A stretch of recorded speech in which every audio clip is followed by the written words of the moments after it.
કેશોદના Agatray road પર આવેલ આહિર સમાજ વાડી ખાતે પ્રધાનમંત્રી આવાસ યોજનામાં 182 વિધાનસભાના કાર્યક્રમ અંતર્ગત 88 કેશોદ વિધાનસભામાં આવતા શહેર અને કેશોદ અને માંગરોળ તાલુકાનો લોકાર્પણ અને ખાતમુહૂર્ત કાર્યક્રમ યોજવામાં આવ્યો હતો, જેમાં ભારતના વડાપ્રધાન નરેન્દ્રભાઈ મોદી અને મુખ્યમંત્રી ભૂપેન્દ્રભાઈ પટેલની વિડીયો કોન્ફરન્સના માધ્યમથી વર્ચ્યુઅલ હાજરી રહી હતી। આ કાર્યક્રમ અંતર્ગત સાંસ્કૃતિક કાર્યક્રમ, દીપ પ્રાગટ્ય, સ્વાગત પ્રવચન, મહાનુભાવોનું પુષ્પગુચ્છથી સ્વાગત તેમજ લાભાર્થીઓને પ્રધાનમંત્રી આવાસ યોજના અંતર્ગત તેમને મળેલ મકાન અંગે તેમના પ્રતિભાવો આપવા જેવા કાર્યક્રમો યોજાયા હતા, જેમાં લાભાર્થીઓને પ્રતિભાવ આપતા તેમને મળેલ સ્વપ્નનું મકાન અંગે ખુશી વ્યક્ત કરી હતી। આ કાર્યક્રમ બંને તાલુકાના શહેર અને ગ્રામ્ય વિસ્તારના મોટી સંખ્યામાં લોકો ઉપસ્થિત રહ્યા હતા। કલેક્ટર દ્વારા જનતાને ગર્ભમાં રહેલ બાળકથી લઈ મૃત્યુ સુધી સરકારની તમામ યોજનાઓનો લાભ લેવા લોકોને જણાવ્યું હતું અને યુવક યુવતીને રીલ્સ જોવાની જગ્યાએ સોશિયલ મીડિયા પર સરકારી યોજનાનો લાભ લેવા આગ્રહ કરવામાં આવ્યો હતો। જ્યારે ધારાસભ્ય દેવાભાઈ માલમે લોકો માટે રોટી, કપડાં અને મકાન પ્રાથમિક જરૂરિયાત હોય, સરકાર દ્વારા સામાજિક અને આર્થિક જરૂરિયાતો પૂરી કરતી યોજના અંગે જાણકારી આપી હતી। લોકાર્પણ અંતર્ગત આ કાર્યક્રમમાં લાભાર્થીઓને ગૃહ પ્રવેશ માટે પ્રતિકાત્મક ચાવી અર્પણ કરવામાં આવી હતી।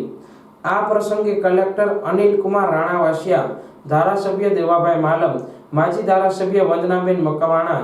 નગરપાલિકા પ્રમુખ મેહુલભાઈ ગોંડલિયા, તાલુકા પંચાયત પ્રમુખ પ્રતિનિધિ બનુભાઈ ઓડેદરા, ડેપ્યુટી કલેક્ટર કિશન ગરસર, તાલુકા વિકાસ અધિકારી Parth Gadhvi, mamlatdar SR Mehta, chief officer MM Vaghela, DYSP BC Thakkar, Keshod taluka સંગઠન પ્રમુખ ગોવિંદભાઈ બારિયા, શહેર પ્રમુખ પ્રવીણભાઈ ભાલારા સહિતના આગેવાનો હાજર રહ્યા હતા। માનનીય પ્રધાનમંત્રી શ્રી નરેન્દ્રભાઈ મોદી સાહેબની વર્ચ્યુઅલ ઉપસ્થિતિમાં અને માનનીય મુખ્યમંત્રી શ્રી ભૂપેન્દ્રભાઈ પટેલની ઉપસ્થિતિમાં આજે બનાસકાંઠા જિલ્લાના ડીસા ખાતે જે PMAY લોકાર્પણ અને ખાતમુહૂર્તનો પ્રોગ્રામ યોજાયો હતો, એના અનુસંધાને રાજ્યમાં તમામ 182 વિધાનસભા ક્ષેત્રમાં પણ આ પ્રોગ્રામ યોજાયા હતા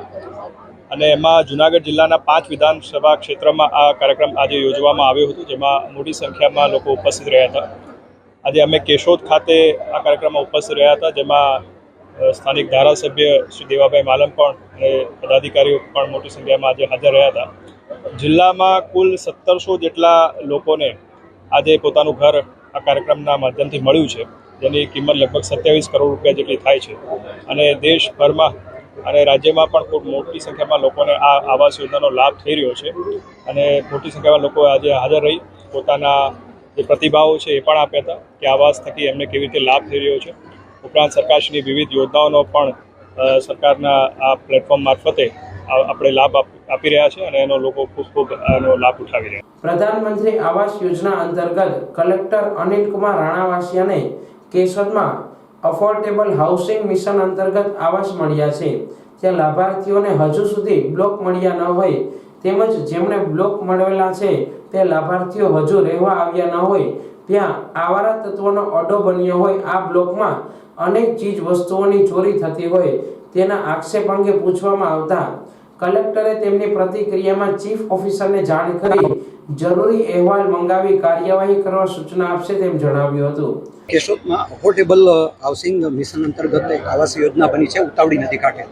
અત્યારે બિસ્માર હાલતમાં છે, મતલબ એની અંદર બધું ચોરાઈ જાય છે અને આવારા તત્વોનો અડ્ડો બન્યો। સાહેબ શું કહેશો? હું ચીફ ઓફિસર શ્રીને એના માટે જરૂરી ચકાસણી કરવા માટે અને જરૂરી અહેવાલ માટે જણાવ્યું। વધુમાં કેશોદના ડેપ્યુટી કલેક્ટર કચેરી નજીક 50 કરતાં વધુ મારવાડી બાવરી સમાજનો પરિવાર રહેતો હોય તેમના દ્વારા પ્લોટની માંગણી કરવામાં આવી છે, તે અંગે કલેક્ટરે પાત્રતા હોય તેમને પ્લોટ ફાળવવા યોગ્ય કાર્યવાહી કરવા જણાવ્યું હતું। કેશોદમાં રાજસ્થાની બાવરી સમાજ છે, 50 કરતાં વધુ ડેપ્યુટી કલેક્ટર જે છે તેમની ઓફિસની નજીક ઝૂંપડપટ્ટી બનાવી રહે છે, તો એ લોકો માગણી કરી રહ્યા છે કે મને પ્લોટ ફાળવણી કરવામાં આવે છે। એમાં ગ્રામ્ય વિસ્તારમાં આપણે ખબર છે કે SDMના અધ્યક્ષતામાં એક એની લેન્ડ માટેની સમિતિ હોય છે, એમાં જે પણ એલિજિબલ લોકો હશે એને ફોર્મ ભરાવી અને અમે એનો લાભ આપવાનો ચોક્કસ પ્રયાસ કરીશું।